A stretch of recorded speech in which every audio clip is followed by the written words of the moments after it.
This is doctor Raman and you are watching ask diet channel. आज हम discuss करेंगे wheat and rice के बारे में, जो हमारे स्टेपल फूड हैं और हम इसे हमारा मेन सोर्स जो है कार्बोहाइड्रेट का है, एनर्जी का सोर्स है, और हम इसे 2 या 3 मील में ज़रूर इंक्लूड करते हैं। तो हमें इसके बारे में अच्छे से नॉलेज होना बहुत ज़रूरी है।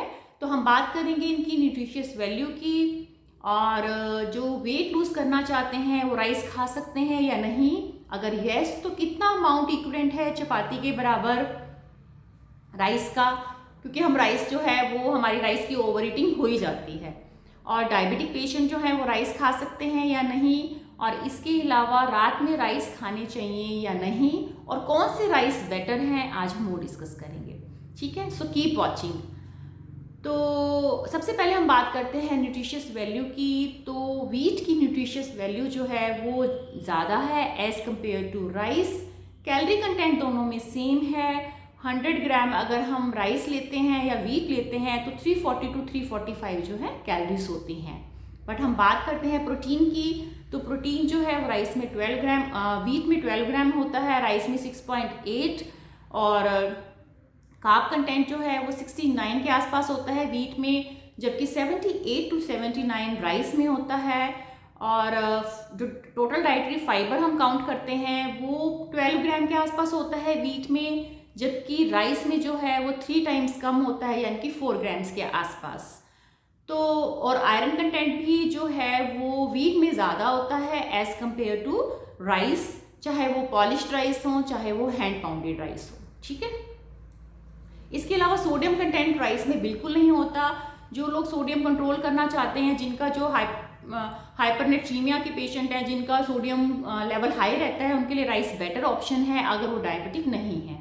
ठीक है, तो ये तो होगी न्यूट्रिशियस वैल्यू की बात। तो इसमें जो है wheat is a better option.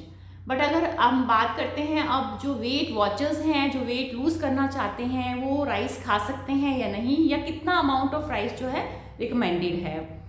जो क्योंकि हम जब वेट लूज़ करते हैं तो हमें it is all about calorie balance. ठीक है, राइस की जो है हम खाते रहते हैं, ओवर ईटिंग कर जाते हैं, तो जो हमारी कैलोरीज हैं वो एक्सीड कर जाते हैं, जबकि हमने कैलोरी डेफिसिट पे मोड पे जाना होता है। ठीक है, तो जो अमाउंट है राइस का, 50 ग्राम राइस जो है मैं बताती हूँ कि हम एक मील में खा सकते हैं। इतना कार्ब का पोर्शन हम ले सकते हैं, क्योंकि हमने कार्ब्स कम करने हैं, बंद नहीं करने। मैं बार बार अपने क्लाइंट्स को ये कहती हूँ जो आके हमें ये कहते हैं कि मैम अब रोटी और राइस से कैसे वेट लूज होता है, बट हो जाता है अगर हम उसको सही अमाउंट में खाते हैं। तो 50 ग्राम जो राइस हैं वो इतने राइस होते हैं, ये है 50 ग्राम राइस। ठीक है, और जो ये 2 चपाती जो मैं है, ये 25 ग्राम की एक चपाती है। ठीक है, तो ये 2 चपाती 50 ग्राम की होगी। अब देखो 2 चपाती से तो पेट भर जाता है, और जो इतने राइस से ये ना एक जो बिग कटोरी होती है उसकी अमाउंट जितना है, बट इतने राइस से पेट नहीं भरता। तो इसलिए हम इसका अमाउंट इंक्रीज कर देते हैं, तो ऑब्वियसली कैलोरीज भी इंक्रीज हो जाती हैं, तो हमारा वेट लूज नहीं होता। ठीक है, तो इसी वजह से जो है मैंने अमाउंट बता दिया कि आप इतना अमाउंट खा सकते हो। ठीक है, और अगर आपको आपकी डाइटिशियन ने 1 चपाती बोली है तो आपने इसका हाफ कर लेना है, पर इससे टम्मी फुल नहीं होती। तो इसका जो है मैंने एक और भी इलाज निकाला है, वो ये कि हम जो है ये राइस कितने ही हैं, बट देखो मैंने इसमें कितने सारी जो हैं वेजीज ऐड की हुई हैं। इसमें स्पिनच भी मैंने चॉप करके डाली हुई है, कैरेट है, और बीन्स हैं, कैप्सिकम है, अनियन है। तो इससे क्या होता है, इसके अंदर फाइबर कंटेंट जो है वो इंक्रीज हो जाता है, तो ये स्लो रिलीज होगा हमारी बॉडी में, क्योंकि इसके साथ मैं या तो कर्ड भी लूँगी और दाल भी लूँगी। तो इससे क्या होगा कि ये मेरा एक पूरा मील हो जाएगा और बहुत अच्छे से जो है टम्मी फुल हो जाएगी।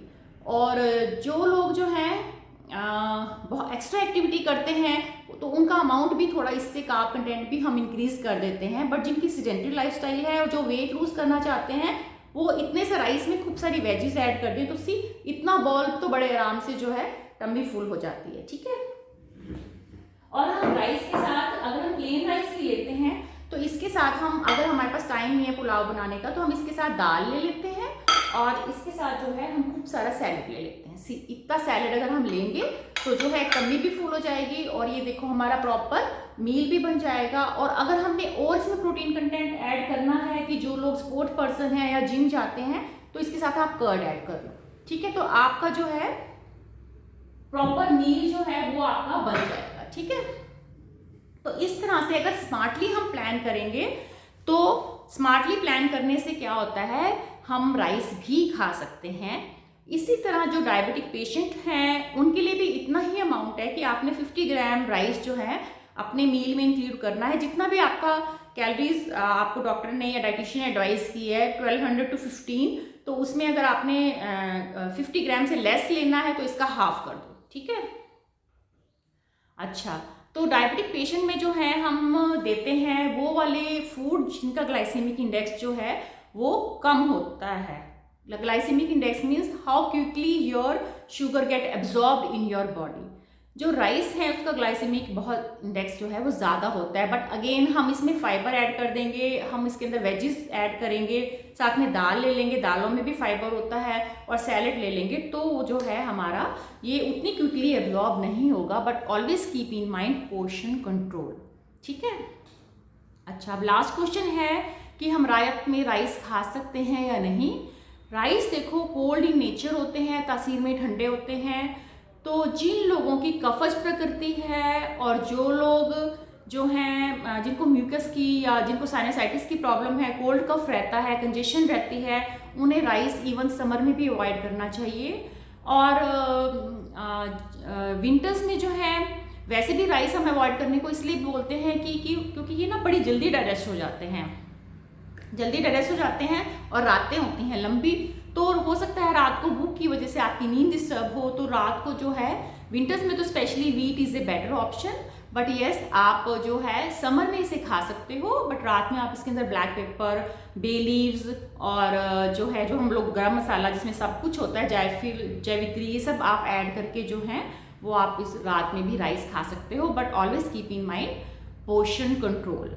और प्रेफरेंस जो जाती है वो हैंड पाउंडेड राइस को जाती है, क्योंकि हैंड पाउंडेड राइस के अंदर क्या होता है, जैसे हमारे एंसेस्टर खाते थे उसके अंदर सिर्फ हस्क रिमूव करते हैं, वो भी मशीनों से नहीं होती थी, मोटर एंड पेसल से होती थी या फिर स्टोन ग्राइंडिंग होती थी, तो उसमें उसका न्यूट्रिशन जो है वो इंटैक्ट रहता है। हम लोग क्या करते हैं, हम लोग वाइट राइस खाते हैं, फिर हम उसको बॉयल करके हम स्टार्च भी निकाल देते हैं, जो रहा सहा उसके अंदर वाइटमिन्स होते हैं या मिनरल्स होते हैं, वो सब जो वाटर सॉल्युबल वाइटमिन्स होते हैं वो सब ड्रेन आउट हो जाते हैं। तो उसकी जो है जो थोड़ी बहुत न्यूट्रिशियस वैल्यू भी होती है वो भी ख़त्म हो जाती है। और ब्राउन राइस भी जो है एक्सेस में नहीं खाने चाहिए, क्योंकि ब्राउन राइस में जो है एंटी न्यूट्रिटिव फैक्टर होते हैं, जिसे हम फाइटिक एसिड कहते हैं। वो हमारा जो फूड की एब्जॉर्प्शन में हिंड्रेंस है, हमारे न्यूट्रिएंट की एब्जॉर्प्शन में हिंड्रेंस है, और वेरी हैवी टू डाइजेस्ट है। तो ब्राउन राइस भी बहुत ज़्यादा नहीं खाने चाहिए, ऑल्दो उसमें फाइबर कंटेंट जो है वो ज़्यादा होता है as compare to white rice. But always preference goes to hand pounded rice, जिसे हम सेमी प्रोसेस्ड राइस कहते हैं या फिर हम उसे रेड राइस भी कहते हैं। तो वो जो है राइस जो है हमारी हेल्थ के लिए सबसे ज़्यादा बेनिफिशियल हैं। तो I think I have made all the points clear, और अब आप अपने राइस इंजॉय कीजिएगा and keep in mind portion control. Thank you.